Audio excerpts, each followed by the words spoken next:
Esta segunda parte nos dirigirá a explicarnos, para que podamos entender, por qué la práctica del pecado es incompatible con el cristiano. Y la razón es que practicar el pecado es incompatible con la obra de Cristo Jesús. Amén. El pecado o practicar el pecado es incompatible con la obra de Cristo Jesús.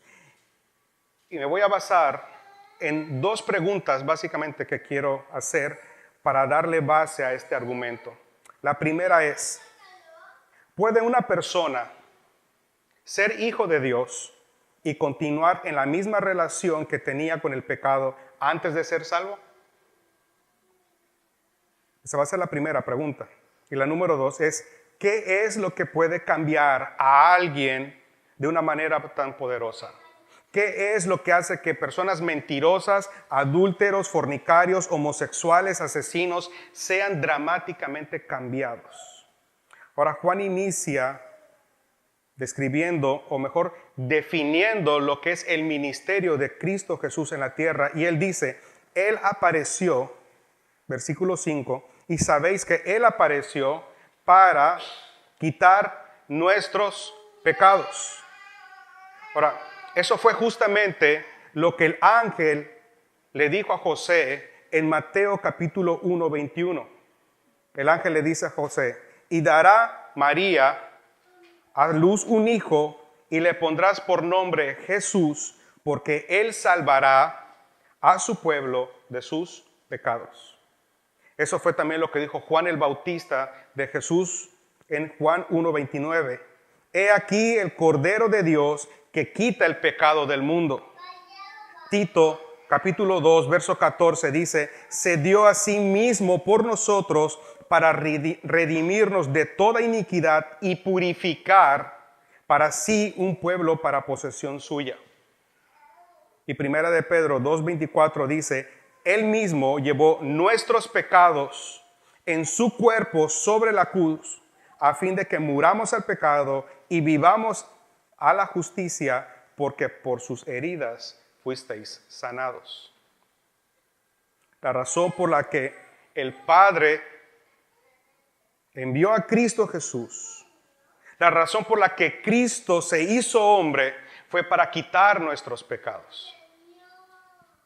La palabra que explica la acción de quitar es airó, una palabra griega, la cual significa tomar, significa recaudar, remover o expiar.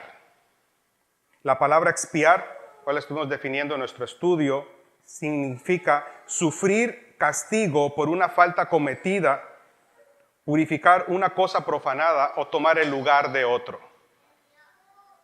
Entonces lo que está diciendo que Cristo tomó nuestro lugar, que sobre Él fueron puestos nuestros pecados, nuestras maldiciones, nuestras culpas, removió la deuda y siendo inocente, sufrió nuestro castigo y con su sangre nos purificó para la gloria del Padre. Y pasamos de un estado de inmundicia a un estado de limpieza. Quiero resumir entonces para qué apareció Cristo. ¿Qué significa esto de y apareció para quitar nuestros pecados? Número 1. Cristo apareció para quitar nuestros pecados en el sentido de pagar el castigo por nuestros pecados. Es decir, para que nuestros pecados fueran puestos a su cuenta y Él pagara la deuda. Él se hizo hombre para sufrir el castigo por nuestros pecados y nosotros no ser aniquilados por la ira santa de Dios. Número 2. Cristo apareció para quitar el poder del pecado e impartirnos su naturaleza. Y ya no ser más esclavos del pecado, ya no sirvamos al pecado, sino a la justicia, para poder vivir una vida santa y victoriosa. Y en última instancia, Él apareció para quitar la presencia del pecado. Ahora, esta es una obra que no va a ser terminada aquí en la tierra. Va a ser una obra que sea terminada cuando pasemos la eternidad con Él y seamos glorificados juntamente con Jesús, como dice el versículo 2 del capítulo 3 que estamos viendo. Amados, somos hijos de Dios y aún no se ha manifestado lo que hemos de ser, dice. Pero cuando Él se manifieste, ¿qué dice después? Seremos semejantes a Él porque le veremos tal y como Él es. Entonces, practicar el pecado es contrario a la obra de Cristo, que fue justamente quebrantar, hacer incapaz, hacer inoperante el poder, el dominio del pecado en la vida del creyente. Ahora, en respuesta a la primera pregunta que hicimos fue, ¿puede una persona ser hijo de Dios y continuar en la misma relación que tenía con el pecado antes de ser salvo? Absolutamente no. Y sé que la respuesta puede parecer obvia, pero aún quizás siendo obvia, creo que no es del todo entendida en su amplitud y su profundidad. Porque lo que implica es que la salvación no es que mi código postal cambia, mi código postal era la tierra, ahora es el cielo. Eso no es salvación. La salvación implica un cambio de vida. Amén.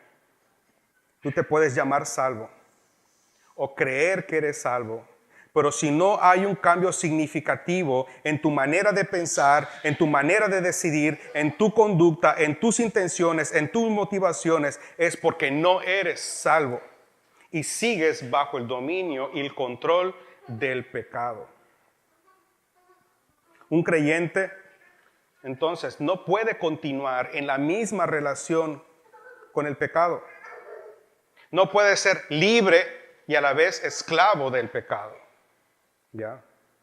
No puede continuar pecando al mismo nivel. Recalco, todos pecamos. Pero el cristiano ya no sigue pecando al mismo nivel, al mismo grado en el que pecó antes de ser salvo. Debe haber una transformación. Jesús dijo en Juan capítulo 8, verso 34, de cierto os digo, es Jesús hablando, el que hace pecado, el que continúa pecando, aquel cuyo patrón de vida es cometer pecado, es siervo del pecado, es esclavo del pecado. Ahora, usted como cristiano, la pregunta es, ¿todavía es esclavo del pecado? ¿Todavía está en la misma relación con el pecado en la que estaba usted antes de ser hijo de Dios? En la salvación, su condición cambió de estar esclavizado al pecado a ser esclavo de la justicia. Usted pasó del patrón incesante, el deseo incesante de pecar, a responder a la justicia y a la santidad. Usted ha muerto al pecado. Usted ha muerto al pecado. Y eso es algo que está enseñado en la palabra de Dios de muchas maneras y es repetido de una y otra manera en diferentes ocasiones. Una persona que es salva es alguien que ha sido trasladada del reino de las tinieblas al reino de la luz. Es alguien que fue puesto del reino de la muerte al reino de Jesucristo, un reino de luz y de verdad, de santidad y de justicia. En el mundo solo hay dos amos, o el pecado o la justicia, o Dios y Satanás. Y toda persona en el mundo está bajo esos dos amos y no puede estar bajo dos amos al mismo tiempo. O usted es dominado por el pecado o usted es dominado por la justicia. Quiero que pase conmigo a Romanos capítulo 6, por favor. Allá mucho más adelante, mucho más atrás de Primera de Juan, después de Hechos. Romanos capítulo 6, verso 2. Le dije que hemos muerto al pecado. Y Pablo lo dice ahí en Romanos 6, versículo 2. Dice que hemos muerto al pecado. ¿Ya lo observó? En ninguna manera, porque los que hemos muerto al pecado Ahora, ¿qué significa esto? Lo que significa es que hemos muerto al reinado del pecado. Hemos muerto al dominio del pecado. Hemos muerto a esa relación con el pecado en la que estuvimos en el pasado. ¿Ya? Nuestro nuevo amo es la justicia. Nuestro nuevo amo es Cristo Jesús. Ahora, quiero que vea que nosotros tenemos un nuevo amo. Ahí mismo en Romanos capítulo 6, verso 14. Más adelantito dice que el pecado no se enseñoreará de vosotros porque no estás bajo la ley, sino bajo la gracia de Dios. Entonces el pecado ya no es o ya no debiera ser tu amo, es lo que está diciendo. Ahora sé que usted ha escuchado algo como lo siguiente, lo compartimos esta semana, que en ti hay un perro blanco y hay un perro negro. Y dependiendo a quien tú alimentes, ese va a ganar. Pero eso no es lo que dicen las Escrituras. El cristiano no es dos naturalezas conviviendo al mismo tiempo. O tu naturaleza sigue siendo del pecado, o tu naturaleza es la naturaleza de Cristo. Note que no dice que nuestra naturaleza está herida de muerte. Dice que está muerta, muerta. Ahora, la única explicación para una vida que practica el pecado es que no ha nacido de nuevo. Esa es toda la explicación. Una vez más, el Hijo de Dios peca, pero su intención no es pecar. Su deseo no es transgredir la ley. Él aborrece el pecado. Él desea ser como Cristo. Compartíamos en el estudio de la mañana, cuando tú te acercas a una persona, la pregunta es, no es, ¿quieres ser salvo? No es, ¿quieres que Dios resuelva tus problemas? No es, ¿quieres ir al cielo? Porque todo eso la gente te va a decir que sí. La pregunta correcta para saber si tú realmente quieres ser salvo es, ¿quieres ser como Cristo? Aborreces de tal manera tu pecado que entiendes que la única solución para tu situación es la vida de Cristo Jesús. Entonces ahí entendemos que realmente la persona es salva. Regresamos a 1 de Juan, capítulo 3, dice el verso 6. Todo aquel que permanece en él no peca. Repito la pregunta, lo que dice. Todo aquel que permanece en Cristo no peca. ¿Por qué? Tan simple y sencillo, dice la palabra, porque el que está en Cristo, nueva criatura es. ¿Qué significa esto? Piensa, siente, decide diferente. Es nueva criatura. No dice que el que está en Cristo es alguien que ha sido mejorado. No dice que el que está en Cristo es porque se le ha añadido algo mejor. No es alguien que recibió algún tipo de reparación. Es alguien nuevo, tiene una nueva naturaleza, la naturaleza del germen de Cristo. No es que Cristo vio ese muro agrietado y lo reparó. Es que tiró todo el muro y levantó uno nuevo. Somos criaturas nuevas. Por eso Isaías capítulo 43 versos 18 y 19 dice, no recuerdes las cosas anteriores, no consideres las cosas del pasado, he aquí hago algo nuevo. Yo hago algo nuevo, tú no puedes producirlo en ti mismo, yo lo puedo hacer. Las cosas viejas pasaron, he aquí todo es hecho nuevo. La antigua manera de vivir, el estilo de vida, el poder que operaba en ti ha perdido su poder, todo es nuevo. Ahora la pregunta entonces es, ¿qué es lo que puede cambiar a alguien de una manera tan poderosa? ¿Cómo ocurre esa transformación poderosa en una persona? Me va a hacer el favor de regresar a Romanos capítulo 6, verso 6. Amén. Dice Romanos capítulo 6, verso 6. Nuestro viejo hombre fue crucificado juntamente con Cristo, para que el cuerpo del pecado sea destruido a fin de que no sirvamos más al pecado. Le voy a pedir que tenga paciencia para que yo me pueda dar a entender. Hay mucha información en este solo versículo. Note, dice, nuestro viejo hombre fue crucificado juntamente ¿con quién?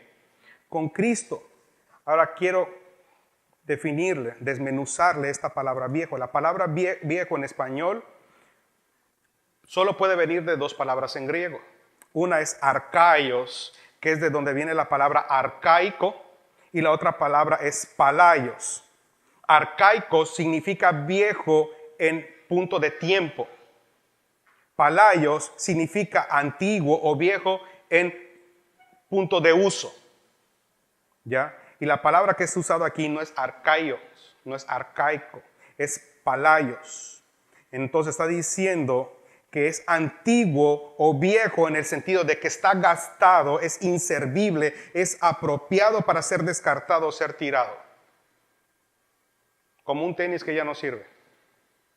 Un tenis que ya fue usado todo, que ya está roto.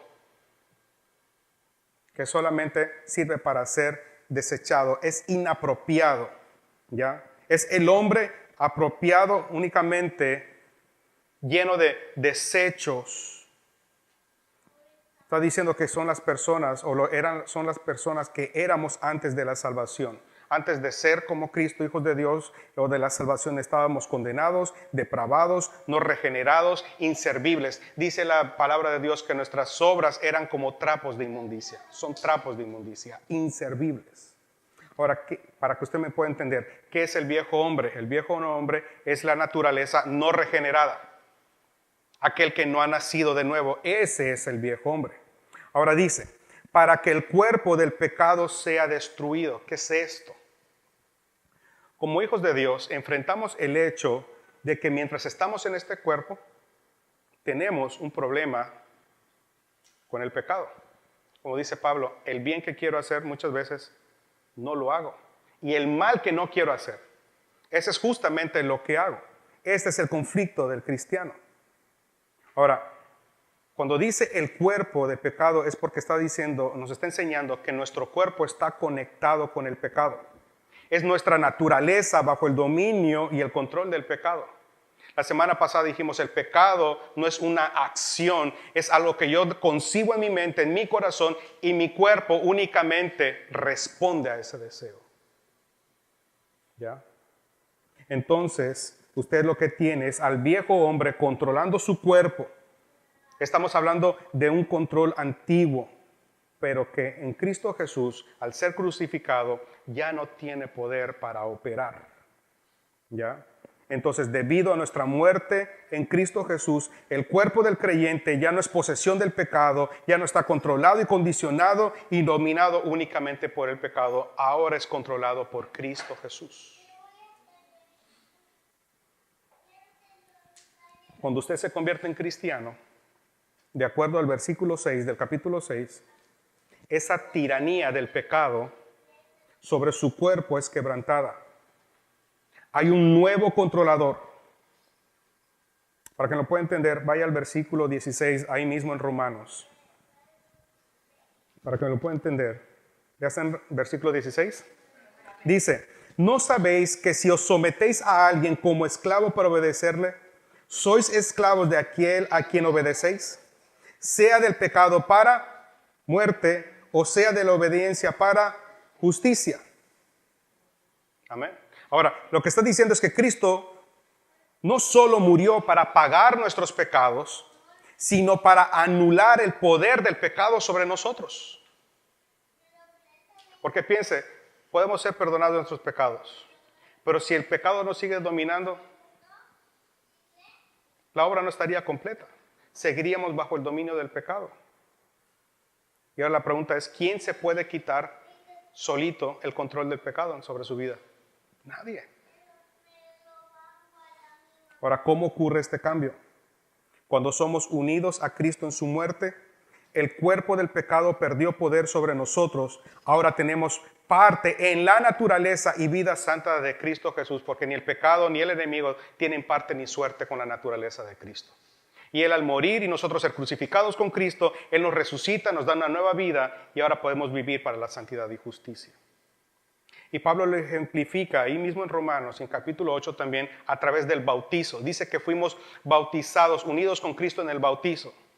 Ahora él está usando la figura del bautismo, porque aquí también es importante aclarar. A veces pensamos que el bautizarse es sinónimo de que voy a empezar a ser cristiano. O la gente se bautiza porque cree que a través del bautismo se van a resolver sus problemas. Eso no va a ocurrir. El bautismo es un testimonio no de que vas a morir al pecado, sino de que ya moriste al pecado. No es de que vas a empezar a vivir como cristiano, es que ya eres cristiano. ¿Ya? Es un testimonio de haber muerto en Cristo Jesús, pero cuando nos levantamos de las aguas, es un testimonio de que hemos nacido una vez más, ahora en Cristo Jesús, para vivir en justicia y santidad. Ahora, dice, no solo que hemos muerto, sino que hemos sido resucitados juntamente con Cristo. Vaya conmigo otra vez allá a Romanos capítulo 6, del verso 8 al 11. Dice, y si hemos muerto con Cristo, creemos que también viviremos con Él. Y sabiendo que Cristo, habiendo resucitado de entre los muertos, no volverá a morir, ya la muerte no tiene que dominio sobre Él. Porque en cuanto Él murió al pecado de una vez para siempre, pero en cuanto vive, vive para Dios. Así también nosotros, considerados muertos para el pecado, pero vivos para Dios en Cristo Jesús. No solo hemos muerto en Cristo Jesús, hemos resucitado en una nueva vida con Cristo Jesús. Ahora dice, creemos que también viviremos con Él. Esto no está hablando en tiempo futuro, cuando Cristo venga. Esto se está refiriendo al aquí y a la ahora. A lo largo de la eternidad, a lo largo de nuestro camino en esta tierra hasta el cielo, vamos a participar de la misma naturaleza santa que nuestro Señor tiene. Solo que en el cielo será completa la transformación, la glorificación. Ahora dice el verso 9, sabiendo que Cristo, habiendo resucitado de los muertos, ya no muere. La muerte no se enseñorea más de Él. Ahora, ¿qué significa esto para nosotros? Dice el verso 9 que Cristo no va a volver a morir. ¿Qué tiene que ver esto con la salvación? ¿Por qué ya no va a tener que morir? Porque el dominio del pecado fue quebrantado una vez y para siempre. ¿Cómo ocurrió esto? ¿Cómo sabemos esto?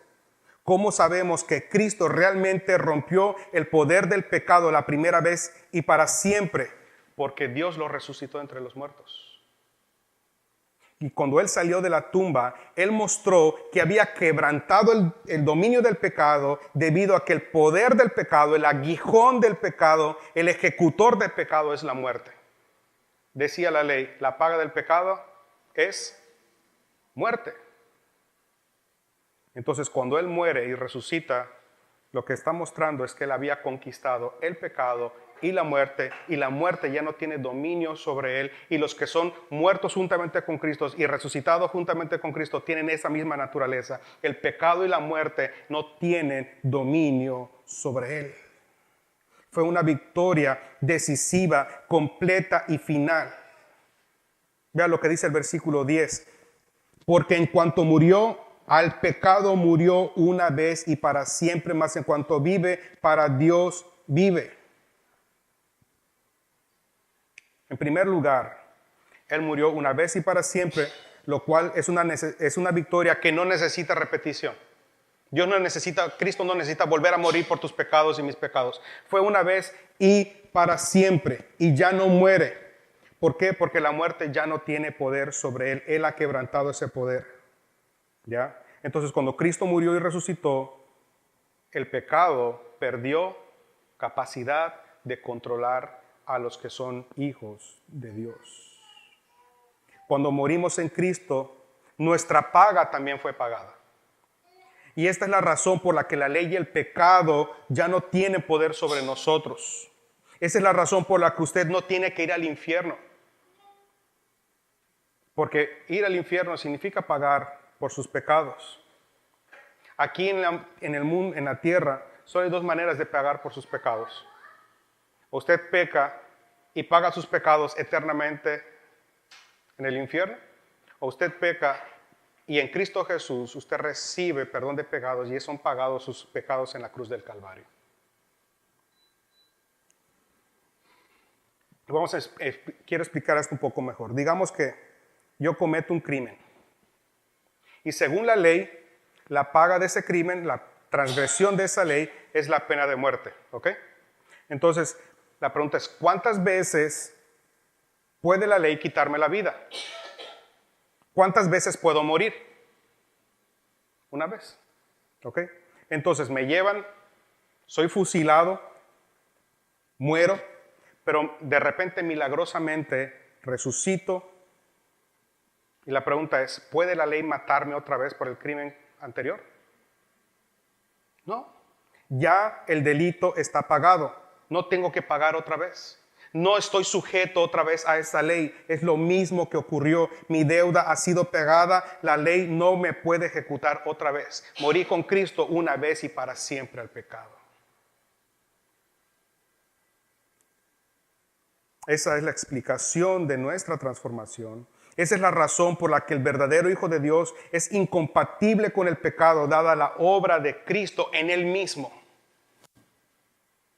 Y al ser unidos a Él, su naturaleza ha sido impartida a nosotros. Y ya no vivimos nosotros, como dice Pablo en Colosenses, ya no vivo yo, mas Cristo vive en mí, y lo que vivo en la carne lo vivo en la fe del Hijo de Dios.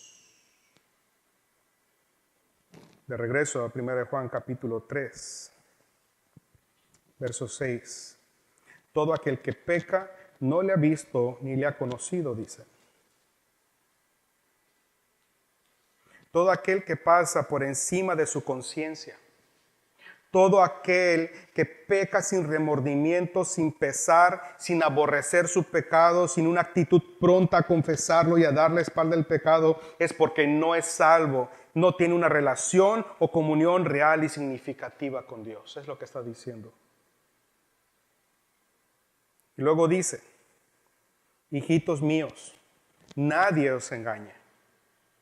Hijitos de Dios es lo que está diciendo, esa es la palabra correcta. Hijitos de Dios, que nadie te engañe, no te engañes, no permitas ser alejado de la verdad. Es mentira que puedes ser cristiano pero sin un cambio sustancial en tu vida.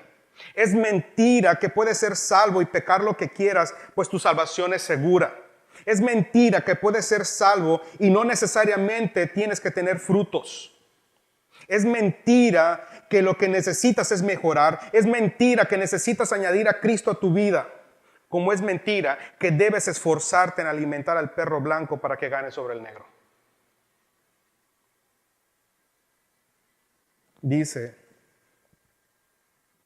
Colosenses 3, 1 de Juan 2.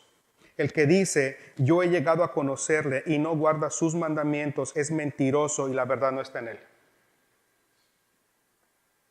1 Corintios 3, del 18, verso 18 dice, pero nosotros todos, con el rostro descubierto, contemplando como en un espejo la gloria de Dios, estamos siendo transformados en la misma imagen de la gloria de Cristo Jesús por el Espíritu. Colosenses 3, del verso 8 al verso 12 dice, pero ahora desechad también de vosotros todas estas cosas, ira, enojo, malicia, malas palabras, lenguaje grosero. No mientan los unos a los otros, puesto que habéis desechado al viejo hombre, a la vieja naturaleza con sus malos hábitos, y ahora son vestidos del nuevo hombre, el cual se va renovando hacia un verdadero conocimiento conforme a la imagen de aquel que lo creó, Cristo Jesús. Una renovación en la cual no hay distinción, sino que Cristo es todo y en todos. Entonces, como escogidos de Dios, santos llamados, revestidos de tierna compasión, bondad, humildad, mansedumbre y paciencia. La verdad es que no eres salvo si no estás siendo transformado a la imagen de Cristo. La verdad es que no eres salvo si en ti no hay frutos de arrepentimiento. Si no hay evidencia del fruto del Espíritu, tú no eres salvo. La verdad es que la evidencia de que has sido escogido por Dios es que anhelas la santidad. La verdad es que mejorarte a ti mismo no te sirve de nada. Necesitas nacer de nuevo. La verdad es que no necesitas añadir a Cristo a tu vida si Cristo no es todo para ti. Cristo tiene que ser todo o no es nada. La verdad es que no hay dos naturalezas predominantes al mismo tiempo en ti. La verdad es que estás muerto en Cristo o estás muerto en delitos y pecados. Si eres salvo, eres y reflejas una nueva naturaleza, así como Él es justo, dice el versículo 7. Hijitos, nadie os engañe, el que hace justicia es justo como Él es justo. Ahora estas son las buenas noticias. Para nosotros es imposible limpiarnos a nosotros mismos. Pero podemos, por la obra de Cristo Jesús, ser limpios de nuestros pecados. Nosotros no podemos quitar el poder del pecado en nuestras vidas, pero Cristo sí puede. Esta es su obra en nosotros y nosotros respondemos a su obra. Nosotros no podemos quitar la presencia del pecado en nuestras vidas, pero Cristo sí puede. Esa es su obra en nosotros y finalmente será lograda cuando seamos glorificados con Él. Dice la palabra que el que empezó la buena obra en ustedes, Él mismo la terminará cuando Cristo aparezca. Es solo Cristo, solo en Cristo, solo por medio de Cristo es que somos verdaderamente libres. Jesucristo dijo, si el Hijo os libertare, seréis verdaderamente libres. El pecado es incompatible por la obra de Cristo Jesús. Él pagó por nosotros, cambió nuestra naturaleza y ha prometido que Él nos perfeccionará cuando Él aparezca. Es posible vivir en santidad y justicia. Y si alguno de nosotros necesita esta obra, el Padre dice que Él es fiel y justo para perdonar nuestros pecados y limpiarnos de nuestra maldad. Vamos a orar.